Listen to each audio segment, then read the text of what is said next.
रत्नागिरी जिल्ह्यातील सर्वात मोठी औद्योगिक वसाहत असलेल्या लोटे MIDCतील प्रदूषणाचा प्रश्न अधिकच तीव्र झाला असून प्रदूषण करणाऱ्या 6 कंपन्यांवर अद्याप कोणतीही ठोस कारवाई न झाल्याच्या निषेधार्थ सोनगाव परिसरातील शेकडो ग्रामस्थांनी सोमवारी चिपळूण येथील महाराष्ट्र प्रदूषण नियंत्रण मंडळाच्या कार्यालयावर धडक मोर्चा काढला।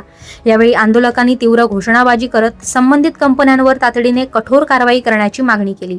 गेल्या 20 दिवसांपासून लोटे MIDCतील काही कंपन्यांकडून रासायनिक सांडपाणी सोडले जात असल्याचा आरोप ग्रामस्थांकडून करण्यात येत आहे। या प्रदूषणामुळे शेतीचे मोठे नुकसान होत असून विहिरी, ओढे आणि पिण्याच्या पाण्याचे स्रोत दूषित झाल्याचा दावा ग्रामस्थांनी केला। वारंवार तक्रारी करूनही संबंधित कंपन्यांवर कोणतीही प्रभावी कारवाई होत नसल्याने नागरिकांमध्ये तीव्र नाराजी पसरली आहे। या पार्श्वभूमीवर सोनगाव परिसरातील शेकडो ग्रामस्थांनी महाराष्ट्र प्रदूषण नियंत्रण मंडळाच्या चिपळूण कार्यालयावर मोर्चा काढून अधिकाऱ्यांना निवेदन सादर केले। या आंदोलनात उद्धव बाळासाहेब ठाकरे, शिवसेनेचे आमदार भास्कर जाधव, माजी खासदार हुसेन दलवाई, काँग्रेसच्या जिल्हाध्यक्षा सोनल लक्ष्मी घाग यांच्यासह विविध पक्षांचे पदाधिकारी आणि कार्यकर्ते सहभागी झाले होते।